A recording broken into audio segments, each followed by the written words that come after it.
You're listening to Olivia's Book Club, an Arizona's Family Originals podcast.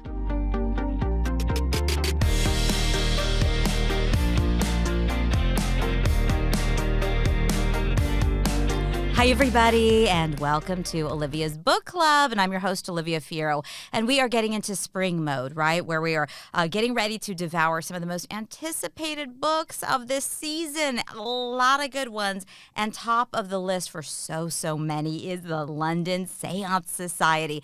No surprise, because it's from author Sarah Penner, and unless you were living under a rock for the last year or two, you would know that last year her debut novel was an instant New York Times bestseller, The Lost Apothecary. So high expectations, of course, and the second that you're going to dig into the London Seance Society, you are not going to be disappointed. So let me bring in Sarah to talk all about it, and I'm just going to warn you, as I did before we started officially, that I feel like I'm going to now be a bit of a stalker for you because this book is so amazing, and I'm reading about you, and I feel like we're meant to be best friends, Sarah. We have a lot of things in common, with the exception of your ridiculous success. So go ahead and mentor me, because you, made a major career shift not very many years ago, and you're completely living the dream. You're so gifted. Thank you, Olivia. Well, to start, it's so amazing to be here. With the Lost Apothecary, I did a lot of promotion, and I have the luxury now with the London Seance Society to kind of be more selective. But when my publicist sent across your request, I immediately said, yes, let's book that. Let's do that. But thank you. Yeah, it's wild to be here early 2023 because my debut came out almost exactly 2 years ago, which is also the time that I quit my day job in finance. I've been working the corporate world for 13 years, and I was able to step back from that. And really, my whole life has shifted. Becoming a full-time writer has afforded me so many opportunities to meet people like yourself that I'd never met, that I would never meet otherwise, and to travel and all sorts of cool things. So I truly pinch myself every day. It is incredible. Okay, so first of all, finance. To me, finance, I think of, creative people, they're doing various other creative style things. Finance numbers, that's like a record scratch for me. What? Like, right. And then you've got this storyteller in you all the time that must have been like, just bubbling to come out. But as I understand it, through your previous career, you traveled a lot. And obviously that interest in detail, the mood, the experience, the love of the history of other places, obviously an affinity for England and for Paris, all of that kind of was really, those seeds were sown through the course of that career, right? That's right. So exactly as you said, when I was in the finance world, I had the opportunity to travel to London many times. One of our derivatives trading businesses was out there, and I fell in love with it. Truly, I remember the first time I stepped foot in London, I felt like I had lived a previous life there. I just felt so enchanted by the old brick alleyways and these buildings that are older than our country that we live in. And I was just really enamored of it all. And so I knew I wanted to set my first book there. I then ended up setting the London Seance Society there as well. There's just something about that city that is so magical and historic for me. And I think that you see my characters experiencing that as well. And there's just, I don't know if you've ever been to London, but it kind of just grabs a hold of you and won't let go. So that's definitely what it did for my first two books as well. Well, you have such a gift to sort of, even especially with the historical fiction aspect, to make us feel like we are in this space, but in this different time, and it almost feels, cold and damp. And there's just that it's an experience that you're truly creating, and it's just so good. So let me, before I get too distracted, fangirling over all of these other things, let you set the scene for London Seance Society for our listeners. Yes, absolutely. So the London Seance Society takes place in high Victorian London. So 1873, when spiritualism and mediums and seances were all the rage. They were very in vogue. So my book features a woman, she's a spiritualist who she excels at conjuring the spirits of murder victims in order to ascertain the identity of the people who killed them. And she gets a knock on the door, and it is a young woman who recently lost her sister to suspicious circumstances. And the police really didn't give the case much attention at all. And this young woman, her name is Lenna, and she doesn't believe in ghosts at all. She's very logic and science-minded. However, she is desperate. She wants to know what happened to her little sister. So she seeks out this woman, Vaudeline, who's this very well-known medium. And together they start to try to hunt down the truth of what happened to Lenna's little sister. But they soon suspect that they are not merely out to solve a crime, but perhaps entangled in one themselves. So the book is full of twists and cliffhangers, and anybody who loved kind of the feminist, subversive nature of the Lost Apothecary will find that in the London Seance Society as well. Oh, heck yeah. These women are, I mean, for lack of a better word, I mean, they're badass. They're so smart, and they're connected in a deep way, and they're obviously intuitive and spiritual and guided by a true calling and a true cause to do the right thing and to give people answers and peace when they're grieving. And the irony is the name of the book, the London Seance Society, is the guys' organization. And because this has all become so popular and, as you said, in vogue, like anything else, it's ripe for exploitation. It's ripe for crime and for, taking advantage of people who are fragile and heartbroken. So there's just so much to it, and it's so easy to get immediately invested in these two, this sort of mentor and a student, and how the relationship evolves. And we just never know where we're going from page to page. It's fantastic. That's right. And one of the key themes in the book is truth versus illusion. And we have Vaudeline, this medium, who is really seeking the truth and justice in many ways for these murder victims. But then, to your exact point, what we start to learn about is this men's club in London called the Séance Society.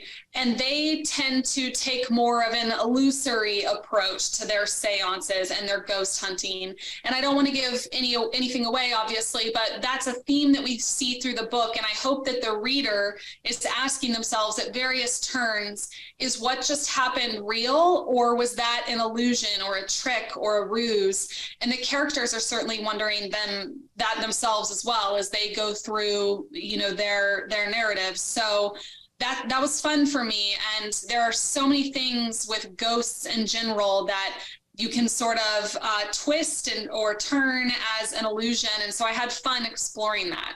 So tell me about the research that goes into this, because obviously you've got to be kind of a woo-woo person where you're open for contact. Can I say that, right? I would assume that. Yeah, I'm a little woo-woo for sure in a few different areas. My debut was very witchy. This book is very ghostly. I tend to lean towards speculative fiction in my stories. My next book is a little witchy as well. And so I absolutely am a little woo-woo. I know what phase the moon is in generally and all that good stuff. This is why I know we're destined to be best friends. I was looking, because I was like, oh, she likes yoga. So do I. Oh, yeah. Okay. I wanted to dial back to the book and the moment where you kind of just said, I'm going to do this, even though you had always, I'm sure, loved reading and aspired to writing. Big Magic is a book by Elizabeth Gilbert, and you even went to one of her conferences. And that's a book that has come up in conversation over the course of this podcast, I feel 5 or 6 times. And to me, when I read it, I'm like, this is a life-changing book potentially, and then you really did change your life with it. So talk to me about sort of the big magic and the way that inspiration comes to you in that vein. Right. Yeah, I'll never forget that discussion that Liz Gilbert, I was living in Kansas at the time, and she had a small group, maybe 40 or 50 of us, as she was promoting that book for creative people, which is about putting fear in the back seat when you're trying to create something, and basically choosing bravery, choosing to just live with the fear and not let it control you. Because we as artists and writers and creators, we are so scared of rejection, and art is very subjective. I'm seeing that already with some people who love the London Seance Society and some people who aren't fond of it. And that's just part of what we live with. And what matters is that you don't quit. So when Liz Gilbert, she asked this kind of rhetorical question, this is maybe 6 or 7 years ago before I started really seriously writing. And she asked us to just consider and spend some time dwelling on our childhood dreams. One of mine was to write and publish a book. And she asked us to imagine how we might feel if a year passed and she returned and we had taken no steps toward achieving that dream. And around that same time frame, my dad, with whom I was very close, he had passed away. So I was kind of having this moment of like, life is short. We need to go big, go do the things. You only get one chance. So she asked that question at very much the right time in my life. And it just really inspired me. I still have the journal where I wrote that question down. You know, what would I do if I didn't pursue this and a year passed? It's just another wasted year. So the very next week, I started researching and writing my first book, which was actually the book before The Lost Apothecary, never published, never agented. It was rejected by 130 agents. So, but what matters is that she kind of started that process for me. And I tried to write her a thank you letter a couple of years ago, and my publisher was unable to get it to her because, you know, she probably received so much fan mail.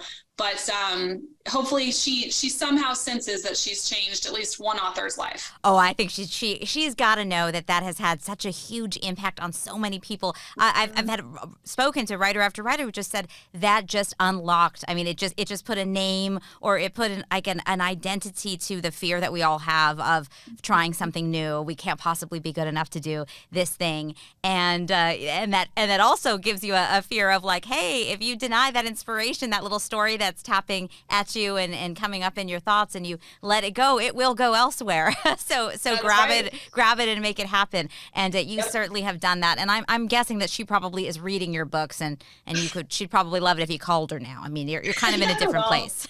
A girl can dream, right? So tell me, I mean, but you obviously are somebody who is able to make something happen for yourself fairly quickly and be able to push through rejection, which is one of the key things that, you know, any successful person has to learn how to do. So you get that first book rejected, you take it, you learn from it, and you end up next with a instant New York Times bestseller. I mean, that's wild. What do you think it is the qualities that you have that maybe people could learn from that allowed you to do that rather than just be defeated? Yeah, that's such a great question. You know, my very first book that was rejected by 130 agents, it had kind of this key problem with the premise, which was this. The story was about two women in 18th century London, again, no surprise there. And they have all these problems throughout the course of the story, which aren't really relevant now. But at the end of the story, a man kind of enters the picture and he solves a lot of the story problems and he kind of fixes a lot of things. And when I sent that out to literary agents, the few who were kind enough to give me feedback on the book said, your writing's great, there's no problem with that, but this premise is never going to sell. Publishers aren't going to buy it, readers aren't going to buy it. Nobody wants to see a man fixing all the problems, and we need your women characters to have more agency. So with The Lost Apothecary, I thought, okay, they want my women to have agency and they don't want the men to be solving any problems. So I'm going to write a story in which the women are killing the men and taking care of their own problems. And I sent The Lost Apothecary out to 12 agents, and 5 of them offered representation. Wow. So it was a vastly different experience. So what I would tell people who are wondering, like, what do I have to do to make it work? I would say just be humble enough to listen to the themes that you're hearing. So if 1 or 2 people are giving you constructive criticism and it just doesn't really sit well with you, that's okay. You don't have to take that feedback. But I was getting this same message from multiple agents who rejected it, and their commentary that the writing was strong was very encouraging, but they all had the same opinion about what's selling and what's not. And so I chose to sit down with my second book and use that feedback to then drive what my new premise was going to be about. But then also, I think there are a couple of things that were just sort of lucky. So one of them being the word apothecary. Apothecary shops are popping up all over the world. And for anybody who's done a little bit of traveling or even in your own hometown, there's all sorts of little candle shops and toiletry shops and little knickknack places that have the word apothecary in their business name. So I felt like the timing of that just kind of coincidentally worked out well. And then people love poison, but we don't have any commercial fiction books about an apothecary who's disguising poison. So people just loved that. And they loved being in the little apothecary shop with all of the vials on the walls. So I took some of that atmosphere. And when I was writing the London Seance Society, I kept that in the back of my mind, that readers love this eerie, atmospheric London setting. There's not an apothecary in this book. There's no poison in this book. But it still has a lot of that really rich setting detail that readers found from my first book. And I still try to listen to my team when they say kind of what people are enjoying. I know people love ghosts and they love seances, and I wanted the word seance in the title. So even though I'm established now, even though I've had a lot of success, I'm still trying to be humble enough to listen to what advice I'm getting, particularly from my agent and my editor. And make strategic decisions, which is you're able to. And I wonder if that's that finance part of your brain. You're able. You can't ignore the data, right? That's right. I absolutely feel like my finance and kind of left-mindedness has helped me in this industry. It's provided a lot of soft skills as well. I can deal in Excel spreadsheets all day long. I love graphic design, so I do a lot of my own visuals, and they look really good, but Canva helps a ton with that. If anybody is listening to this that needs visuals, go to Canva. So there are some soft skills that I picked up, even just being on an interview like this and public speaking and executive presence. These are things that I've had 13 years of experience doing before I even entered the world of writing. And I think that readers in the industry see the difference, and I think it's been an advantage. Oh my gosh, it's two successful lives, but yes, all of the elements. And I guess that is really, if we think about it, a good storyteller. The more life that you have lived, the more experiences, the more places, the more people, the more highs, the more lows that you've had in your real life, the richer your characters are ultimately going to be, or have the possibility to be. Yep, that's right. That's exactly right. So with the Séance Society, did you, while you were exploring this idea, did you participate in anything that was, and have you sat with a medium? Have you done any of this modern day version to be able to lend that feeling of what's happening in the room in your book? So this is kind of funny. We talked a few minutes ago about how the fact that I am kind of woo-woo, but interestingly, I do not believe in ghosts, which I realize is not the most, a lot of people do. And I, like most of my family and friends, do believe in ghosts. So my mother and I, when I was researching this book, she said, we should go to a seance. And she wanted not like a fake seance, but she wanted to go to a real seance. So it just so happens that there is a village here in Florida where I live that is one of the oldest spiritualist communities in the United States. And so my mother and I drove out there, and I had her under strict secrecy that she was not allowed to post on social media what we were doing, because at this time, the book idea was still very much under wraps. But she and I spent 2 nights in the village is called Casadega. And we spent 2 nights there, and we had private meetings with a medium. We went to a seance, of course. We did an evening ghost hunt. We did all sorts of fun things. And the seance was very memorable, and I was taking copious notes because I knew that I would be having conversations exactly like this, where people were asking me, have you been to a seance and what happened? And what was really interesting was I went into that seance kind of hoping and crossing my fingers that I would walk away with some sort of concrete evidence, or that I would see something or undeniably sense something where I could walk out and say, that's it, I believe in ghosts now. And that didn't happen. But my mother, who's a believer, it did happen to her. She walked out and she said the medium and the person leading the seance, he honed in on things that were just too coincidental for him to know. So she and I kind of kept our opinion when we left. But the most poignant part of the whole seance was there was an older couple there that I had never met, of course, until that evening. And they were very emotional during the entire seance, going through a lot of Kleenexes. And they, at the end of it, when we were kind of talking about as a group, like why they were so emotional and what was kind of going on for them, they revealed that they had lost an infant grandchild a couple of months earlier, and their daughter, who was that child's mother, they were kind of estranged from her. And so they'd never gotten a chance to, I think they'd met the baby once or twice, but they'd never gotten a chance to spend extended time and start to develop a relationship and bond with that baby. And so they felt like through this seance, they had kind of walked away with a lot of peace and connection that they hadn't had going into the seance.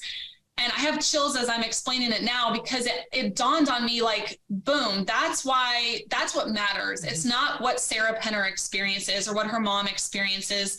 Seances and this whole world of mediumship are all about walking away with peace and a feeling of connection to someone that has passed. And that's a very independent, individual thing. I can't say what their experience should be or what it was in reality. And I can't say that for my mom.